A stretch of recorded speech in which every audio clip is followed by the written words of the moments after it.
So I was watching ESPN this morning, and I feel like I always regret it when I do because it's so obvious that they don't watch the Knicks. I understand that multiple four-game losing streaks, of course, following the Cup championship, but if you're watching the games, it's obvious that guys just weren't bought in. Even Mikal Bridges said himself that he just has to be more coachable. That win in Toronto was exactly the turning point of the season, and now we're starting to see the Knicks from earlier on in the year when they were elite defensively, of course, and the best offense in the league. I mean, the Knicks are 6-0 over their last six games. They're allowing 91.8 points. That is the fewest amount of points over any six game stretch for all 30 NBA teams. That is exactly why the Knicks are starting to win games. It's because defensively they're flying around, they're creating opportunities. And OG Anunoby, in my opinion, has been the best player on the Knicks during the stretch. Like he's legit been an all-star, an all-NBA type of player. And that's exactly why 95% of Knicks fans do not want to trade him. And I completely get it. I mean, OG's defense, his ability to space the floor, I trust him in the clutch as well, getting to the basket. I mean, OG will put together 5, 6 steals, and it doesn't seem anything crazy because we're just so accustomed to it as fans. But this is a special player. I mean, the Knicks gave up IQ and RJ Barrett, and now all of a sudden the Raptors are trying to trade IQ and RJ Barrett at the trade deadline while the Knicks are making OG basically untouchable. The thing about the Knicks is when they constructed their roster, it was basically boom or bust. Like if the Knicks don't win, then that's just what it is. They don't have the flexibility to go adding in big time pieces. Like we saw them offer Pacome Dadier and Gershon Yabusele for Jeremy Sohan. Maybe they'll bring in, like I'm looking at even like hell, Najee Marshall is probably too expensive for us because the Knicks don't have a tradable first right now. I could see Sadiq Bey would be interesting. Maybe they go out and they get Neves Messi. I mean, there's going to be definitely a trade that the Knicks make in the next 3 days, but it's not going to be for Giannis Antetokounmpo. And although I am fully in on Giannis in the offseason, though, right? If the Knicks make it to the finals, which from what I'm seeing, I mean, I know that there was a rough stretch. I don't think that the Pistons would be able to beat the Knicks in a 7 game series if they're defending like this. Like if the Knicks are bought into the defensive side of the ball, they can go very far. I think ultimately what I'm hoping happens is that the Knicks they go to the finals and then obviously like I want them to win. If they don't, they fall short, then okay, we'll kind of revisit the Giannis thing. But there's no reason to be panicking about the Knicks. And, I've said it that Karl Anthony Towns and Jalen Brunson, I'm not the biggest fan of how that duo fits because Brunson is the second worst defender statistically in the league, only ahead of Trae Young. And then Cat, we know he struggles like moving his feet laterally. But the thing with Cat that I've been seeing is that he just looks like a different player. Like he's facilitating, he's rebounding, he's making the right plays, he's being aggressive.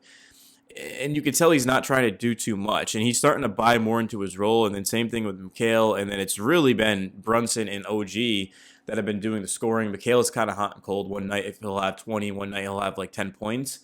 But defense has been the thing from the Knicks. And also the reason why they brought in Mike Brown was to get the bench going. And it certainly has. Like you take a look at the game, of course, against the Lakers last night. It was actually the bench that propelled us. I mean, if it hadn't been for Shamit and Kolek, the Knicks probably would have gotten blown out, of course. I mean, I'm looking at Shamit, who 26 minutes, 23 points, 6 of 10 from 3. I mean, he was an absolute sniper. Tyler Kolek gives you 8 points in 14 minutes. I mean, you look at the Christmas Day game when Tyler Kolek went just absolutely off in that comeback. I mean, after that, like Kolek's only had like 2 good games, man. I mean, he's really struggled, but he's had a couple lately. And then I'm also looking, of course, at Mohamed Diawara, who comes in, hits a 3 in 5 minutes. And Mitchell Robinson, I mean, he didn't have like his best game. Karl Anthony Towns was just 5 of 11 for 11 points. But again, Cat is getting it done. Those 2 steals, 13 rebounds, 4 assists. OG's been on an absolute tear right now.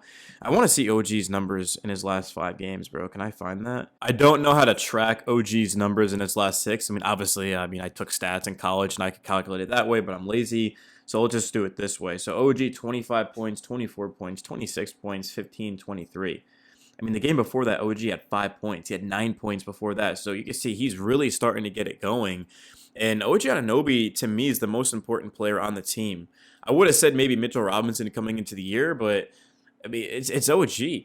Just his defense. I mean, the Knicks without OG would they'd be a pretty bad, man. I mean, I'd be scared of them going out in the first round, but with OG, it's like finals. I mean, it's very rare a player has that type of impact, and he's not a superstar. He's not Giannis, Luka, Shea, Brunson. I mean, he's an all-star type of player.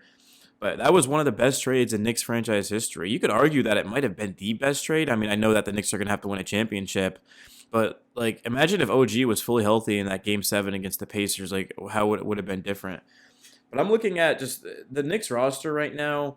If everyone buys into the role and they play defense, because defense is an effort thing, and you don't win a championship without an elite defense. But we've seen multiple stretches this year, last year, every year Brunson's gotten here. We've seen the Knicks be able to put together top 10, top 5 defensive stretches, and that's when the Knicks are dangerous because you can't play zone on them. Mikhail can cut, OG can cut, Cat can shoot it. Brunson did struggle last night against zone. I'm sure he'll watch the tape and figure it out. I'm not worried about Jalen Brunson. Deuce McBride also didn't play. I mean, he's one of the best role players in all of basketball.